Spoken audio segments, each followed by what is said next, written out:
everyone, it's time for Good Week Israel, where we'll bring you the most positive highlights from this week at ILTV. Get ready to smile because coming up, an ancient DNA recovered from holy artifacts are shedding new light on the history of the land.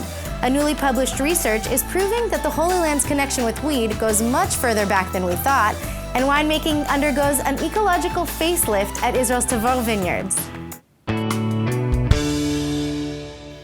A new sampling of old discoveries now changing everything we thought we knew about some of the region's ancient inhabitants. Take a look. You might not expect it, but what you're seeing here is the DNA of one of the world's most famous texts. And not just any text, but fragments of the ancient Dead Sea Scrolls, a collection of thousands of fragments of old Jewish scriptures and writings dating back 2 millennia. So what's so important about the scrolls' DNA? After the beginning of this research, we all thought that the majority, or the scrolls were written on goat skin. But 2 results tell us that it's a cowhide. Okay, so we have 2 fragments that turned out to be cowhide, which means that at least these 2 were not from the area. Okay, they came from elsewhere. Where they came from, we still don't know, but we do know that we can differentiate between them and they are from outside. Essentially, researchers believe that the ancient collection first discovered in 1947 just east of Jerusalem was scrawled by a fringe Jewish sect, the Essenes. By sequencing the DNA of the fragments, scholars can better investigate this claim, as well as uncover details of ancient life long thought lost.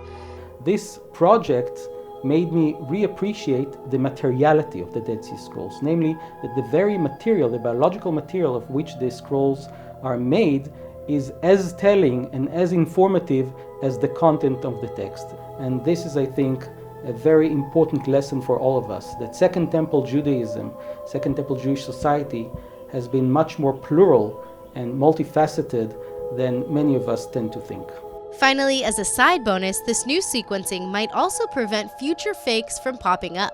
The scrolls that we tested were authentic. We know that they are real, they're not forged. But since we can distinguish scrolls that originated from Qumran from other scrolls, we think that maybe in the future it could help identify real versus false scroll pieces. In 1999, 4 Israeli families had a dream, and now we can see the fruits of their labor, pardon the pun. If you travel up to the Galilee Mountains and check out some of the blossoming vineyards of the Tavor village, now one of the most famous wineries, ILTV has been let in on the secrets behind their success. Manuel Kadosh went to check it out. Take a look.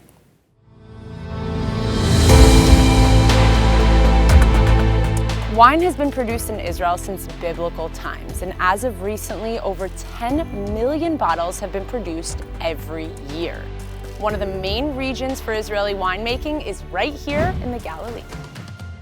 We're here right now with Or, the winemaker, and Michal, the head viticulturist. Tell me, what is so unique and special about your guys' relationship?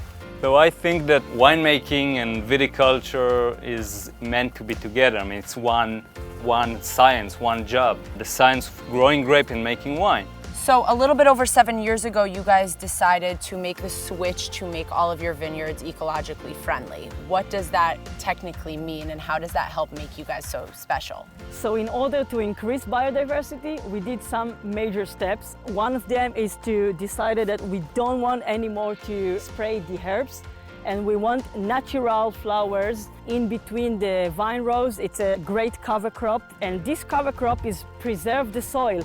We get now a very good soil with enriched in a lot of organic matter. We plant trees inside the vineyards and surrounding the vineyards to bring more biodiversity. We wanted to bring the animals back to the vineyard, so we started with building nesting box to all over our vineyards in Israel. We built some rocks islands for the lizards and snakes, just to hide from the sun, to protect their food from big animals. So the main goal of the ecological revolution was to get a better wine, it's more complex wine. And in order to get that, we thought that we need to extend the lives of the vineyards.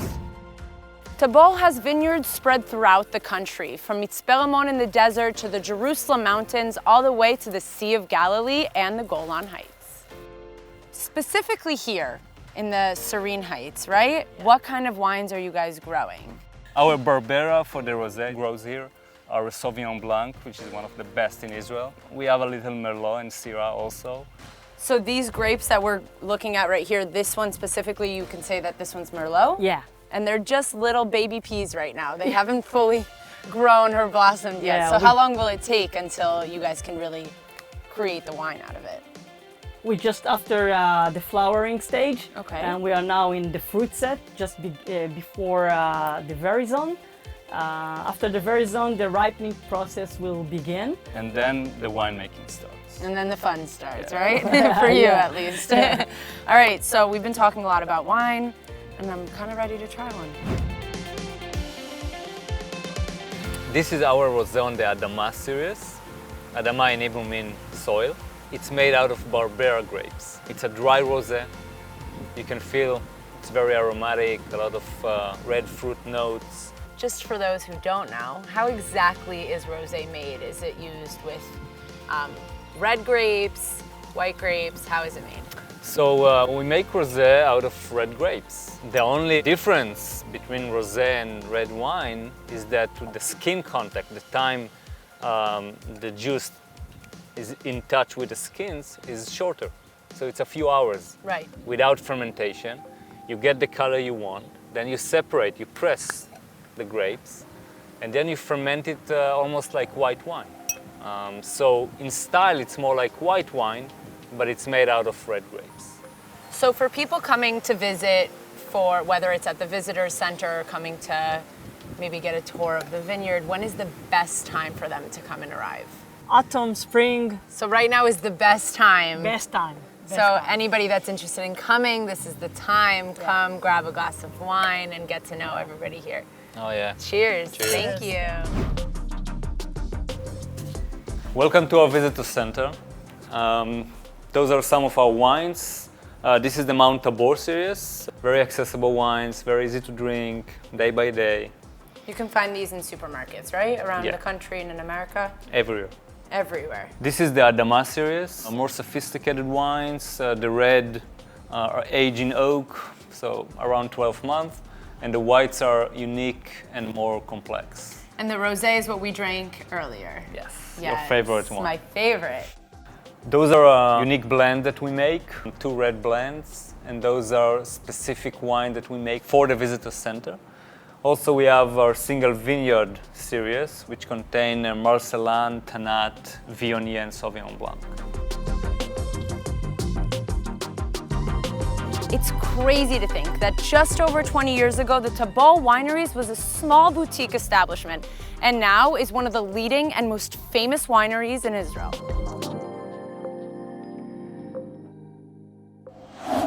Israel has a long history with cannabis, including both the discovery of THC and the now famous endocannabinoid system. But newly published research is proving that the Holy Land's connection with weed goes much further back than we thought. Aaron Porras has the details. It seems ancient Israelites were a lot more elevated towards God than previously thought, as Israeli researchers discover a mixture of cannabis and animal dung on a biblical-era altar. This makes for the earliest known use of cannabis in the region, at roughly 2,700 years old. 2 altars excavated in the 1960s had previously been unearthed at the Holy Temple of Tel Aviv, with dark organic residues stuck within hollows on their tops. But only now, with modern technology, were researchers able to identify the substances. On one altar, a mixture of frankincense and animal fat, likely used as incense for cultic activities. But on the other, smaller altar, researchers found CBD and THC, 2 active compounds in cannabis mixed with animal dung to facilitate their burning. Researchers explained that as cannabis is not any good as an incense, it was almost certainly burned for its hallucinogenic properties. The Shimon Peres Center for Peace and Innovation, located in the city of Yafo, is one of its kind and an absolute must-see. It's the #1 place to learn and to check out some of Israel's most advanced technology. ILTV's Emmanuel Kadosh went to check it out.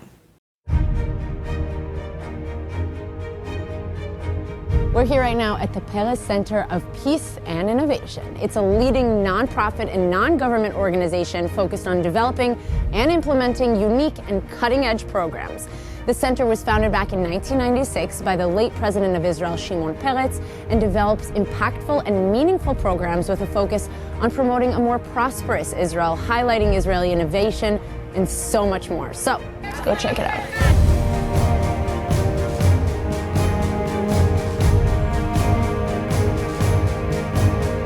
So we're in Shimon Peretz's old office, right? Yes. And tell me a little bit about what he started here, the center, the nonprofit organization. Sure. So in 1996, President Shimon Peres founded the Peres Center for Peace. We are a nonprofit peace-building organization that focuses on bringing people together through things like education, through sport, culture and the arts, medicine and healthcare, business and entrepreneurship, environment, innovation. So tons of different topics. Definitely. Yeah. And the organization was founded in 1996. So, if you think back to the context of what was going on, there was a lot of tension between people. And so President Peres kind of took a look around and said, there need to be civil societies, grassroots organizations on the ground motivating people. And so he created this organization to be that voice, to be that civil society. So we have our programs that are focused more on children and youth, so education. One of our flagship programs is our Twin Peace Sports Schools program that uses soccer to bring kids together. He noticed that a lot of groups and delegations that were coming to visit him were saying, we see the old Israel, we go to Yad Vashem, we see the wall, but where's the startup nation? Where is that vibrant, amazing Israel of today?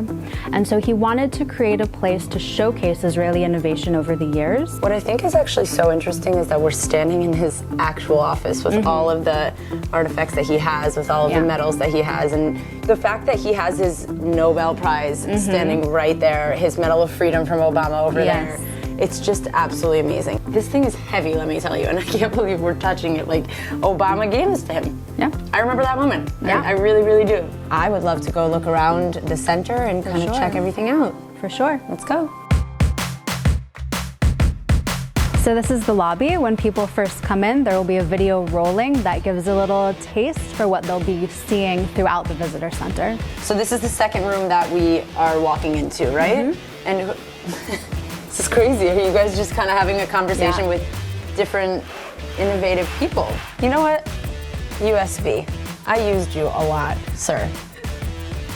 You're the person that invented the USB. So you guys saw me before in the real Shimon Peretz's office, and this is the replica because not everybody gets a sneak peek inside there.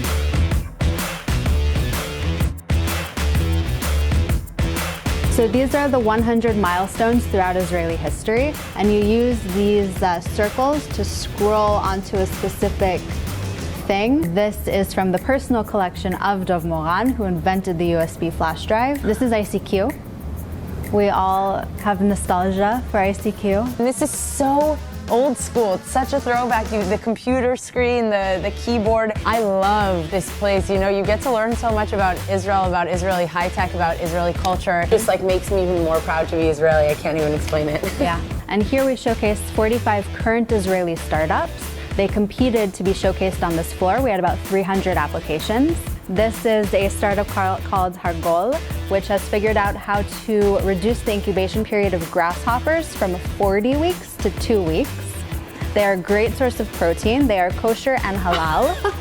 She's serious. And I'm very serious. No, she's serious. And if you would like to taste a grasshopper, feel free. I'll eat one if you eat one. Promise? Yeah. Oh my God. Let's do a wing. They're extremely dead. Okay? Okay, fine. Let's do it. Okay, 3, 2, 1. I'm not even gonna tell you and pretend this tastes good. It's salty. It's a little salty. There's a wing somewhere in my mouth. There is a wing in your mouth. Yes. It sticks to your mouth a bit. I just did that. You're welcome, Abba. Can you cry for a third time in a show? I don't think that's possible. For me, this really embodies Israeli innovation. It is an initiative of the Israeli education system where they brought together 1,000 Israeli students and said, go to the moon. literally figure out how to get to the moon. This is the Israeli moon lander. Israel is now the 5th country to have landed on the moon. Wow, and here you go. Amazing. And this is what happens when you literally just put an idea out there. This is a chip that they actually implant in the back of your eye for those who have degenerative diseases in their eye.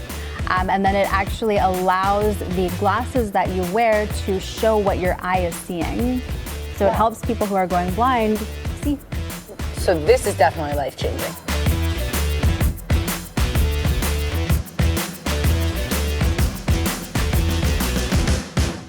So the visitor center was envisioned and initiated by him, but of course he didn't get to see it, finalized. He's very much here with us. His values, his goals, his beliefs that we translate into concrete action. We very much still feel everything that he kind of imparted to us.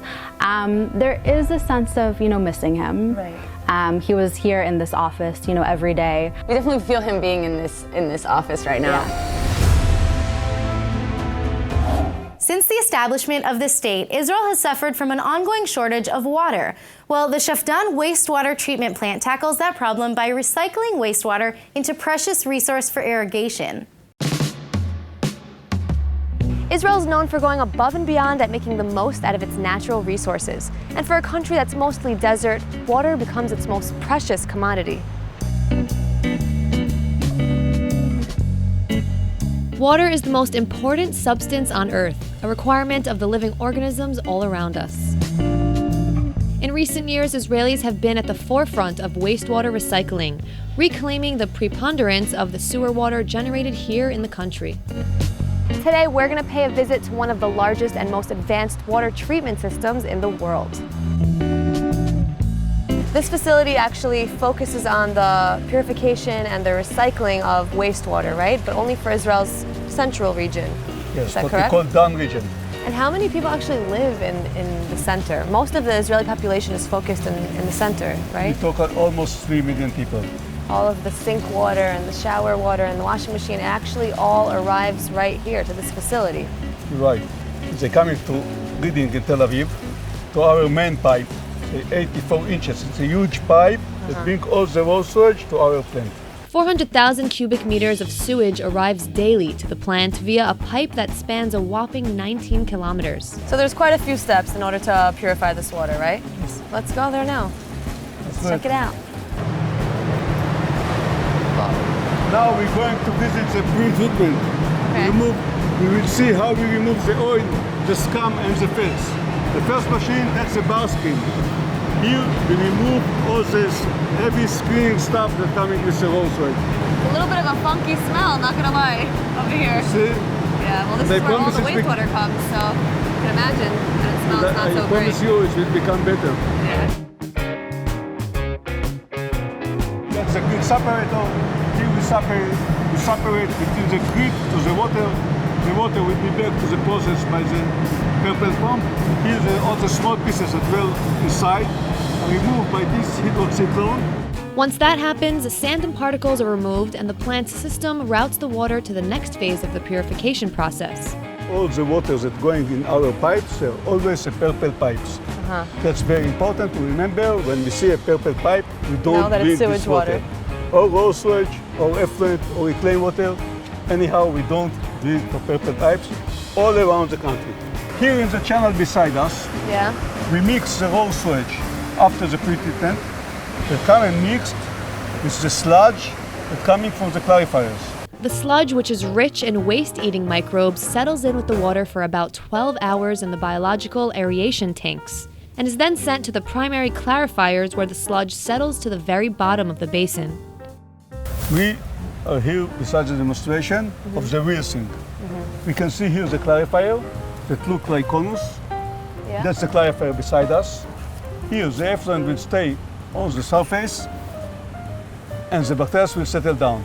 They will settle down to the depth of 6 meters. Once the sludge is separated from the clean water, it gets pumped back into the sludge treatment facility and is used again. And where does the affluent water go? At this moment, Mekorot, the national water company, buys the effluent and recharges it to the ground on the dune of the sand between Rishon LeZion and Ashdod. The water seeps its way underground to the depths of 150 meters, where it will stay for 3 months to a year. The quality is almost like a potable water, just to be on the safety side. I say almost, but it's wonderful quality for any kind of irrigation. We don't drink this water, we only use it for irrigation. 90% of the raw sewage in Israel is treated and reused, and is ultimately supplied to the south of the country. Here it's put into agricultural use for irrigating the Negev desert, allowing what was once nothing more than a harsh desert environment to provide water for an impressive amount of fruits and vegetables. We have to remember that we're working according to the vision of Mr. Ben-Gurion. Mr. Ben-Gurion knows that if we want to build the borders, if we would like to create agriculture, to let people settle down at the south, we have to supply water. Yep. That's what we know to do. It's really amazing how Israel takes advantage of its very little resources that they have, and everything is reused, everything's recycled, and Israel really became world leaders in doing that.